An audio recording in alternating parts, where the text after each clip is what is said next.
యెహోవాను బట్టి సంతోషించుము, ఆయన నీ హృదయ వాంఛలను నెరవేర్చును. దేవుడు మన యొక్క హృదయపు కోరికలను నెరవేరుస్తాడని 37వ కీర్తన 4వ వచనంలో చూస్తున్నామండి. నేను చాలా వాటిని కోరుకుంటున్నాను, కోరుకున్న ప్రతిదాన్ని దేవుడు ఎందుకు నెరవేర్చట్లేదు అని ఈరోజు మనం చూసినట్లయితే చాలా రకాలైనటువంటి కోరికలు ఉన్నాయండి. శారీరక కోరికలు, ఆధ్యాత్మిక కోరికలు, ఇహలోక పరమైనటువంటి కోరికలు, పరలోక పరమైనటువంటి కోరికలు. మన కోరికలు దేవుని యొక్క సంకల్పమును బట్టి ఉండి ఇతరుల శ్రేయస్సు కోసము అవి ఉన్నట్లయితే ఖచ్చితముగా నీ హృదయపు కోరికలను ప్రభువు నెరవేరుస్తాడని ఈరోజు వాక్కు ద్వారా మనతో మాట్లాడుతున్నాడండి.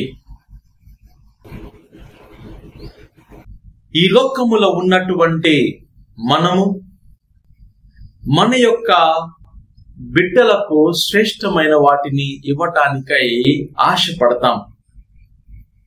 మనము పాపాత్ములమైనప్పటికీ మన బిడ్డలకు శ్రేష్టమైనవి, మేలైనవి ఇవ్వటానికి మనము ఆశపడతాం.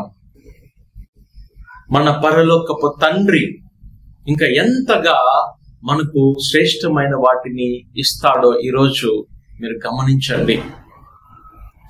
ఎవరైతే దేవుని ప్రేమించి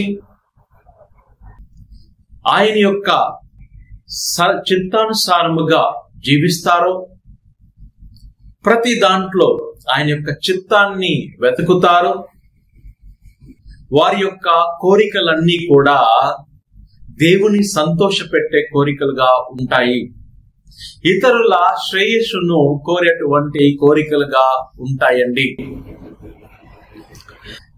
ఇలాంటి జీవితం మనం జీవించినప్పుడు దేవుడు అతని యొక్క ఆత్మను సమృద్ధిగా మనకు ఇస్తాడు అని ఈరోజు మనము తెలుసుకోవాలి. ఈ లోకంలో ఉన్నటువంటి మనము ధనము కోసము దేవుణ్ణి అడుగుతాము, ఇహలోక పూరితమైనటువంటి వస్తువుల కోసము దేవుణ్ణి అడుగుతాము.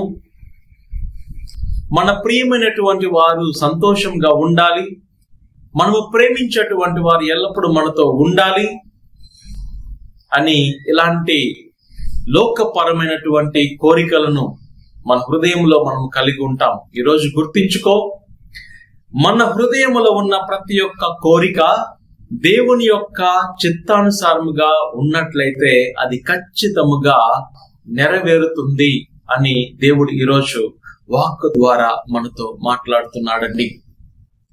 ఆయన యొక్క ఆత్మను మనపైన సమృద్ధిగా, ఆయన ఆత్మను మనపైన కుమ్మరిస్తాడు అని ఈరోజు ప్రభు మనతో మాట్లాడుతున్నాడు. మనం ఏ పని చేసినా ప్రభువా నీ నామము మాత్రమే మహిమపరచబడాలి నాయనా, నా జీవితము ద్వారా, నా పనుల ద్వారా నీ నామము మాత్రమే మహిమపరచబడాలి నాయనా అని మనం ఎల్లప్పుడూ కూడా ఇలాంటి ప్రార్థన చేయాలి. ఇప్పటి వరకు లోకపూరితమైనటువంటి వాటి కోసము నువ్వు దేవుని అడిగి ఉండవచ్చు. అందుకే నువ్వు అడిగిన ప్రతి ఒక్క దాన్ని నువ్వు పొందుకోలేకపోతున్నావు. నీ హృదయంలో ఉన్నటువంటి కోరికలు నెరవేరటలేదు. దేవుని కోసం తప్పించు. ఆయన చిత్తాన్ని నెరవేర్చటానికై ఎల్లప్పుడూ కూడా ప్రయత్నము చేయి.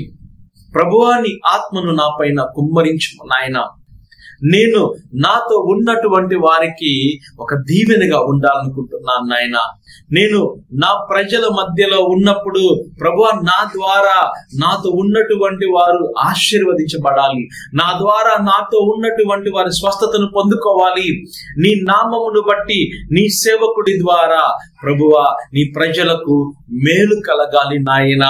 నేను కేవలము నీ చేతిలో వాడబడే ఒక పనిముట్టుని మాత్రమే యేసయ్యా.